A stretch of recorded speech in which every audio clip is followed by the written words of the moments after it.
Welcome to the Big 12 Insiders, your Big 12 sports show. Here's your host, Brien Hanley. Hey, everybody, what's going on? It's your man, Big B, Brien Hanley, along with Tim Fitzgerald. Welcome back to Big 12 Insiders. Appreciate everybody tuning in. Interesting topic today. You know, now that college basketball is officially over, you know, we kind of have a little latitude to kind of pick up some stuff, but it is spring ball season, spring football. So we're going to talk a little bit about spring football, if it's relevant. Do we still need it? Do coaches want it? All that good stuff. Do the fans want it? And what do fans want to see in all of this? So we're going to break some of this down for you guys today. Before we get started, again, remember to like, follow, subscribe, and continue to get in the comments section. Let us know what you think, and always hit the notification bell so you know exactly when Big 12 Insiders content comes out. But first off, Fitz, tell me, how you doing today, my man? Good. Just did a little student television up on the Kansas State campus, and I have some thoughts on this because this is a topic that Chris Kleiman, Kansas State's coach, has discussed quite a bit with me and in the media, and I think he has some really interesting ideas about this issue. Gotcha. Well, we're going to start here with it. Is spring football, is it necessary? You know, in the offseason, you know, teams are doing conditioning, guys are getting ready. First off, they let their bodies heal. Then they're building up strength, conditioning, all of that stuff, you know, just getting your body ready to take on a football season, all the stuff that you need to do. Is it necessary to put a halt to that for 10, 15 practices, whatever you decide to do? Most of the teams do 15, but some do 10, some do less.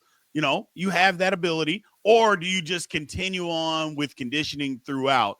So the first question that I will ask you, Fitz, is spring ball even necessary anymore? Well, there's a level of necessary in preparation of new players, but being in the spring is not necessary. And, you know, this has all been set off by the transfer portal. Another unintended consequence of the transfer portal, because guys have to bail on their team so that they can be at their new schools for spring practice, you know, so they have to arrive in January. And it's just caused this, you know, this storming to the exits that's become very chaotic in the middle of bowl prep, in the middle of recruiting. And I know a lot of coaches would like to relocate that second semester transfer portal window, but it's not easy to do unless you move spring practice completely out of spring and just make it a summer camp, more like the NFL does, and dedicate that entire spring to healing and conditioning. Because honestly, as we play more and more college football games, we're going to need all of that too. Not just preparation for those games mentally and physically, but healing of your body and making sure that your body can withstand what is now can be a 16, 17 game season. Right. Well, and that's the thing. You know, you think about the National Football League. Look, I usually don't like comparing the two because the level of football, the level of competition is not comparable. Right. Having said all of that, the body is still the body. Right. You know, and getting in collisions is still getting in collisions. And that's what football is. It is absolute a collision sport over and over and over again. So when you think about it in those terms, you know, in the NFL, they don't have spring ball. You know, they have OTAs and mini camp and stuff like that, but they're not hitting each other. You know, they're not doing any, you don't even put on the pads in any of those. You know, some of them you don't even put on helmets. So in college, it's different. Now, there's some colleges out there, Fitz, that, hey, we take it easy. You know, we don't really hit. Maybe it's 1 or 2 days.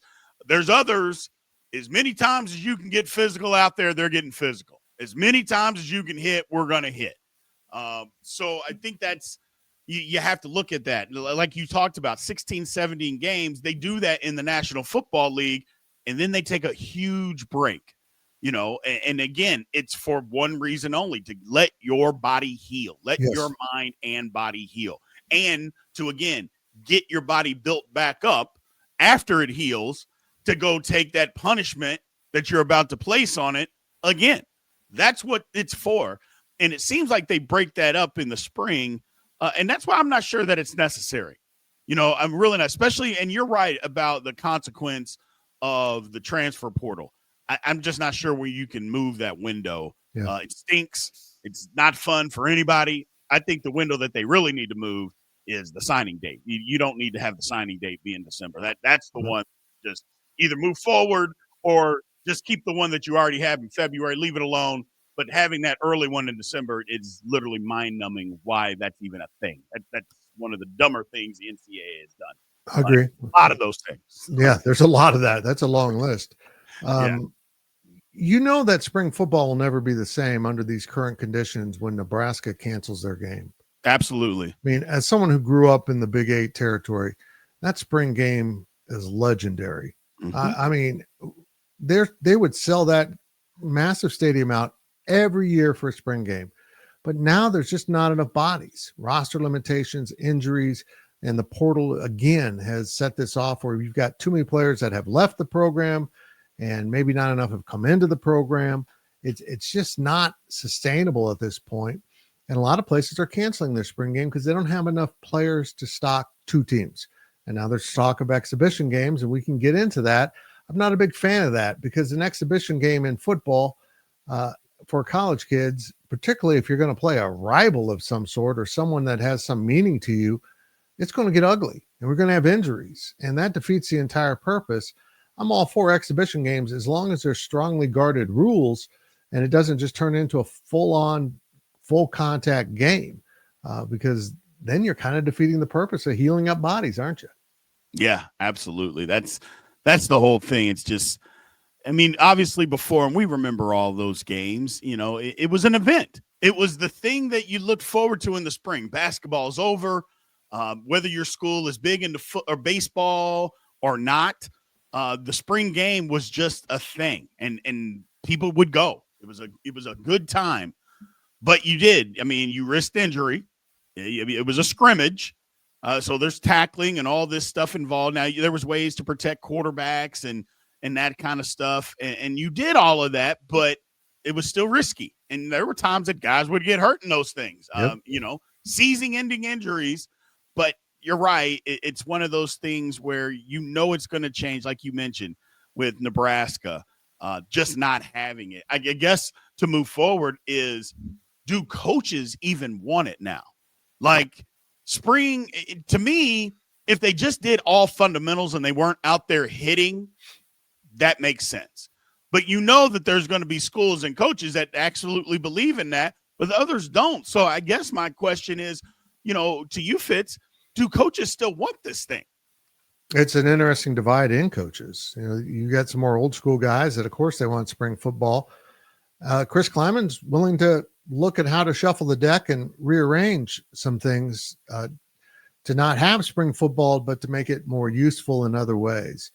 The miscommunication here between what you want to do in the NFL and the college, it just doesn't translate because college is where you're learning, literally, whether it's in the classroom or on the football field. You're learning how to tackle, block, kick at advanced levels. You knew high school stuff, but that's high school stuff. It's just like education. Now you're coming to college and you got to learn more advanced techniques because if you're going to be prepared for the professional world, you're going to have even more advanced techniques and you have to take care of a lot of this yourself. Correct. So I think you can't forget that the teaching element of football, even involving contact with tackling and blocking, can't be totally excluded from the rules, but you also need to contain this a little bit. And I think having a June program after the semester's out is a pretty good idea of how to get things rolling when you finally come back to campus or come back to the camp in August for fall camp, because that's a more direct, tie just a month away to season prep. I like the idea a lot. I just don't know that enough coaches will sign on to it to make it happen. Right. That's kind of my thinking too. I'm not sure. It's just, here's the thing. And a lot of people have dismissed it because Deion Sanders brought it up, is going and playing other schools, Right. Going and doing that. I don't know, Fitz. I mean, to me, I don't think it's a bad thing.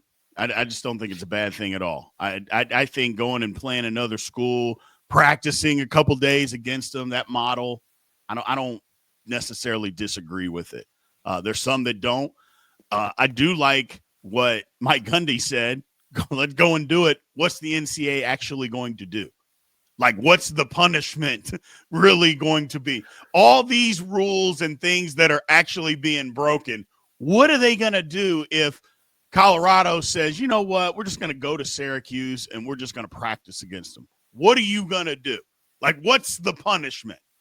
Well, I mean, I'm sure they'll try to come up with one, and they would be hit with so much pushback, it's unbearable. I don't disagree with that premise. I know you have some different thoughts on that, but I don't think it's a bad idea. I really, really don't, Fitz. Well, I'm going to start here. I appreciate anyone lending ideas, Yes. because this isn't working. And one of the things NCAA, like most monolithic large structures, this is the way we've done things. They get into that habit. This is just the way we've done things.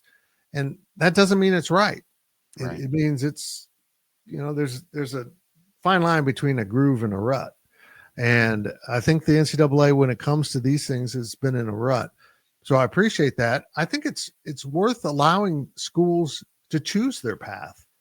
If you want to have a full-on scrimmage type thing, if you want to just practice with other schools, if you want to do it with a peer institution on your same level, or if you want to just bring in, if you're at Kansas State, a team out of the 1AA, FCS level that wants to come in and just have different bodies across, because spring football by a couple practices in, every defensive player knows exactly what the play is being run, how it's going to be executed, who they need to cover, who they need to worry about.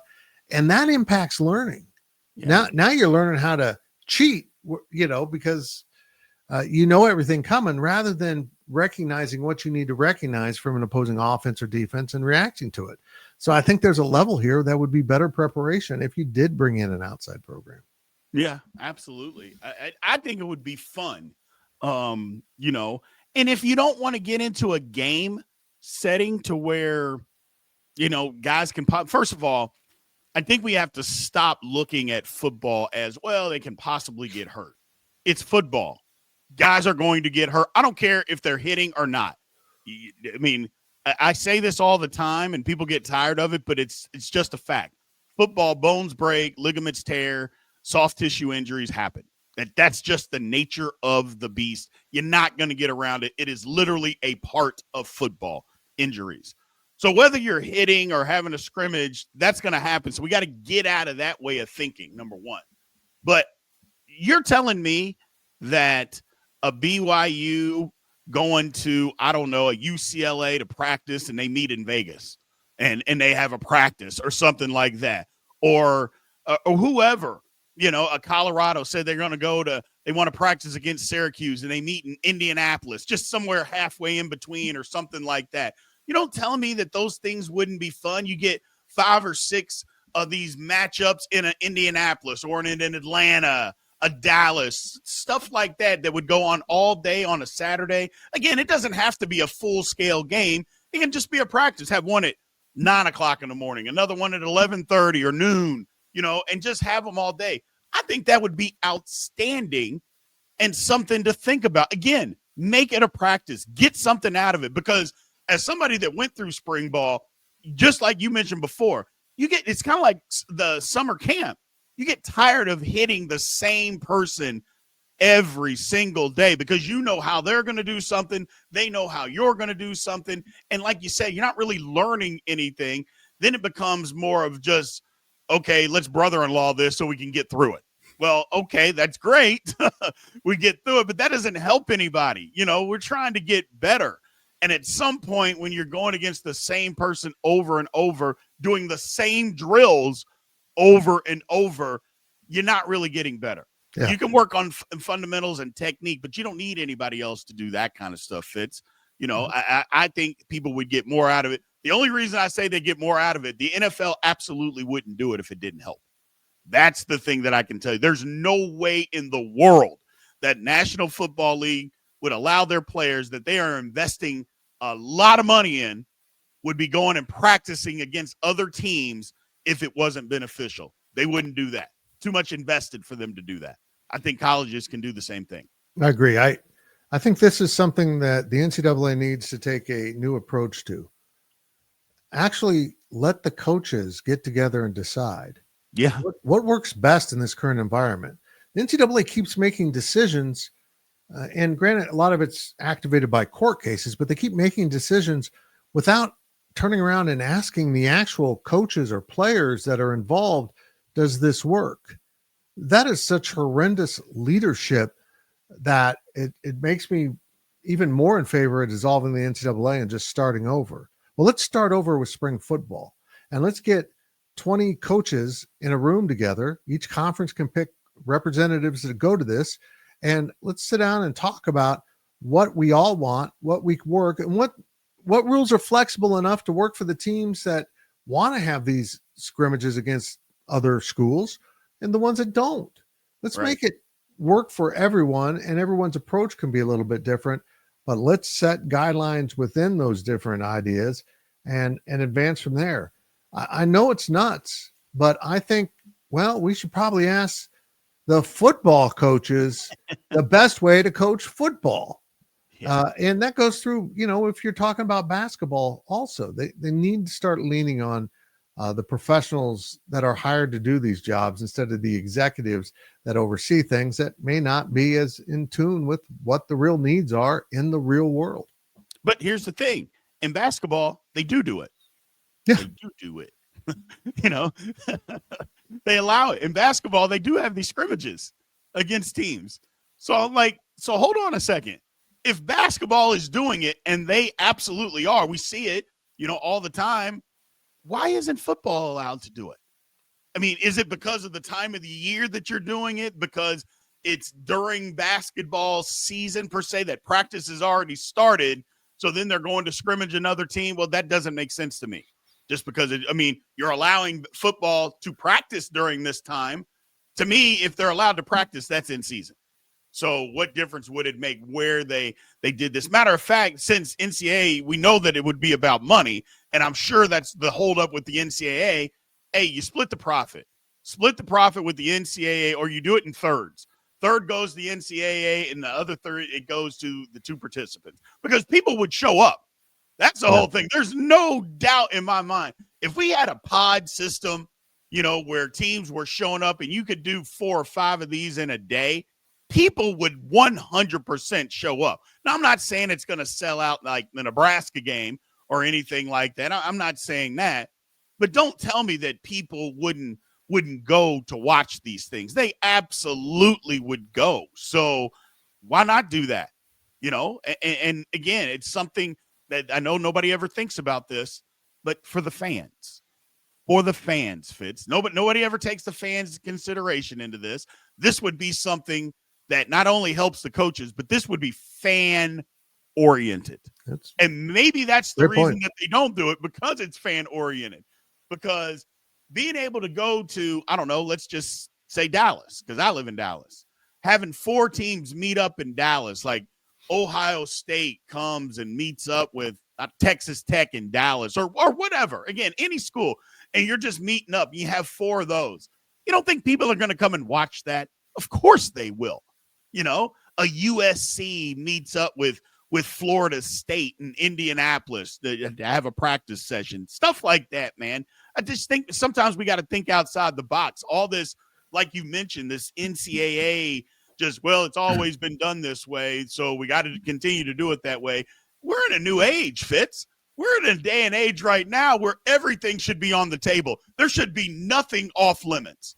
Absolutely nothing off limits. 100. Everything on the table, and we can start ruling it out as it doesn't make sense. But I think a lot of stuff would actually make sense. I mean, heck, there's no rules now anyway. They don't enforce anything. So why not put it out there? And again, this isn't even something that's like controversial.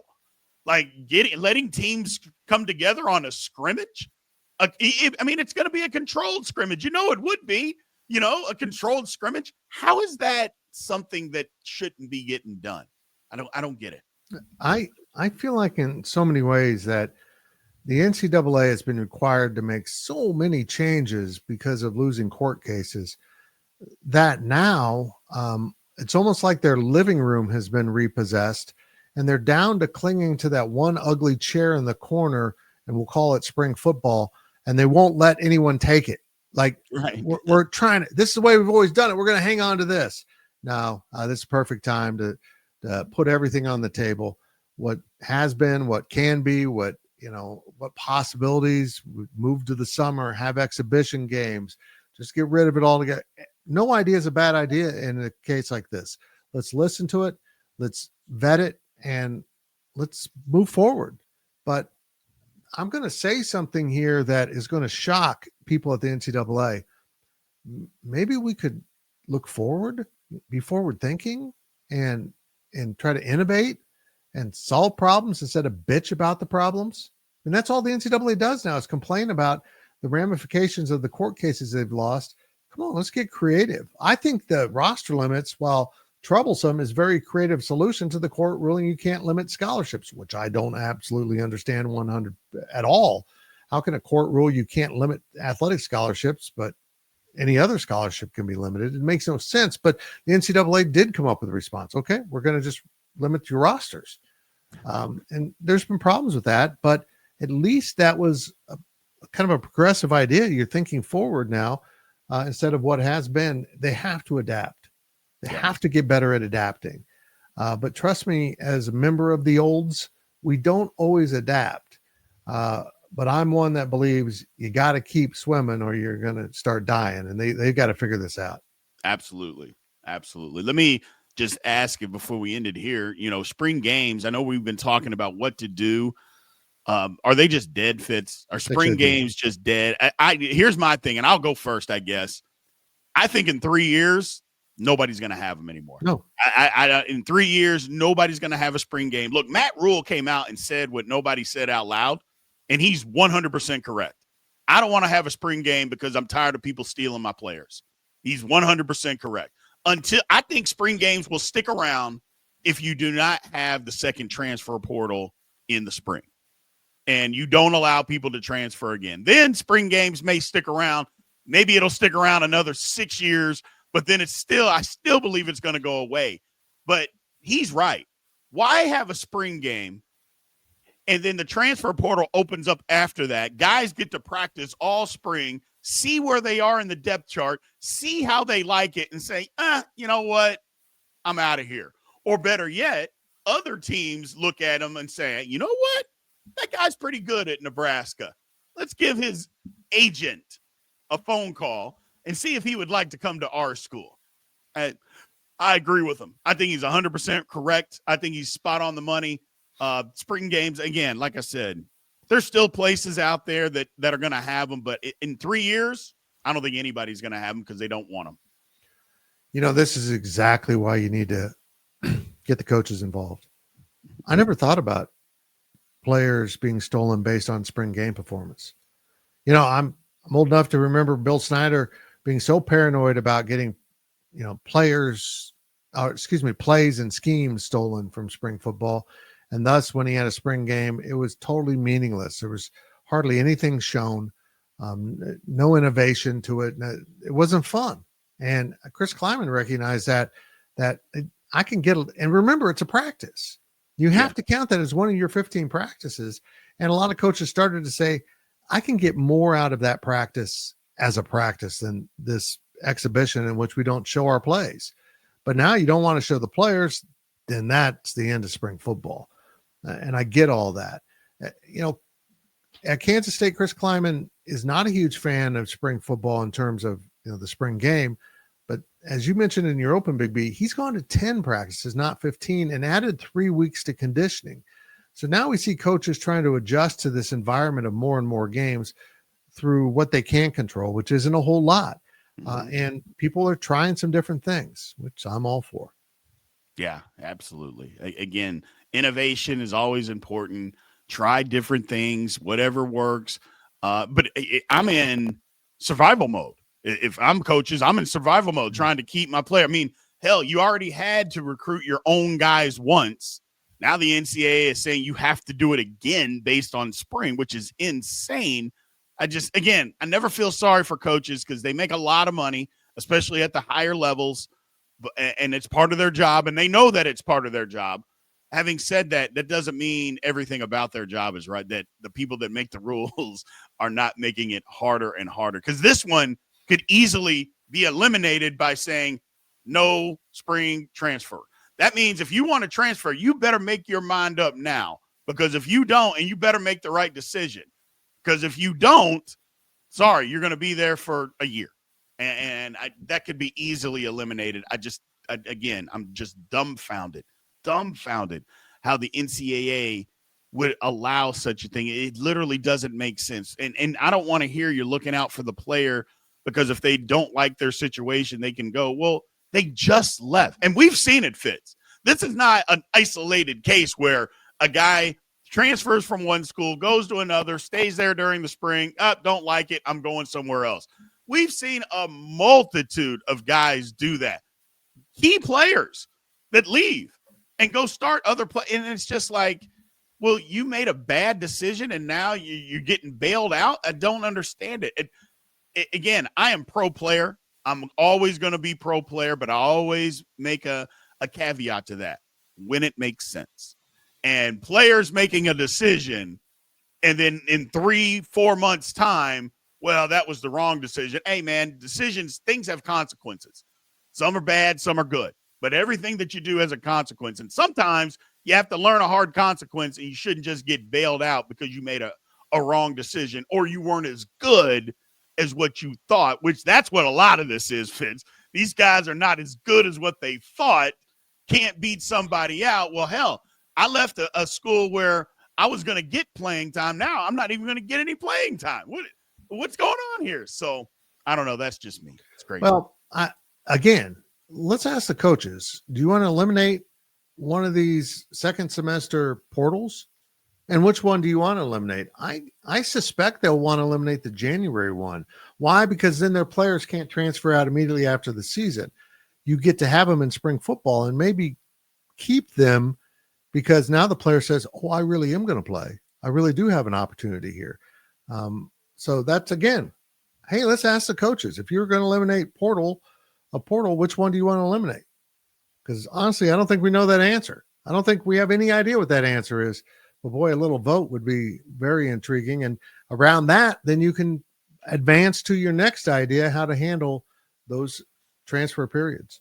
Yeah. Well, the thing about it is, and you're right, that would scare a lot of kids, because you're telling me I'm leaving in April or after spring ball. I got to go somewhere and not get any practice time. The only thing that I have to find out whether I'm going to play or not is summer conditioning. Okay, well, that's fine. But that's part of it. That's part of it. It's not really pro player, but does everything have to be? I think that's kind of where we got into this mess anyway, is everything. It went from being everything non-pro player to now everything is pro player, and there's no balance, and we got to have a little bit of balance. But that's what this spring ball thing is. I think spring ball, like I said, I think it's one of those things that it was good back in the day, but I think it's fading away fast. A lot of different rules, a lot of different things that are involved. It's just not something that I don't think it's sustainable. No. To be quite honest with you, I don't think spring ball is sustainable. You can. I mean, I'm not against like having an OTAs or something like that, but actual spring games and stuff, I just don't think you need to do that anymore. I don't think you need to do that. Well, and we got to get through this process of court systems just trashing how things have been for kind of vague reasons. Look, the NCAA should be able to tell a kid, well, you just transferred in January. You can't transfer again until next year. Correct. But the courts won't let them do that. Right. I've never seen courts come in and basically tell an industry, hey, you can't have rules. It just doesn't make sense to me. No. And again, I come back to the scholarship thing. I really need to investigate why this judge thinks you can't limit athletic scholarships. Why? Why? We have to have unlimited opportunities for athletes, but not in education? This makes no sense to me. And again, adding to this issue is Congress really needs to get involved. But when Congress gets involved, you know what they do? They go listen to the businesses and, the financial entities. That's all they care about. Correct. Whether it's student athletes or voters, they don't really care about that. What do the business entities want? And that is unfair. That's how we ended up in this. There was no power for student athletes, and there needs to be some. You nailed it. You got to find that balance. Got to find a balance. So, oh man, yeah, this is very interesting topic today. Spring football, like I said, we're in the middle of it, and it's just ugly. It's just ugly. I'd be honest, I just don't think coaches are that enthused about it anymore. I think most coaches would love to just have kind of OTA mini camp type practices and get it in and get it over with and go from there, because they're football coaches. They want to coach football, but I don't think they want to get guys beat up. At least some of them don't. Some of them are still old school. Let's put the pads on as many times as we can. But I think it's a dying breed. We got to figure out some stuff. But I think it always goes back to the transfer portal. So appreciate everybody, man. Thanks, everybody, for being here as always. And we will talk to you guys soon. You guys have a good one. Thank you for watching the Big 12 Insiders, your Big 12 sports show. This has been a Spirit Street production.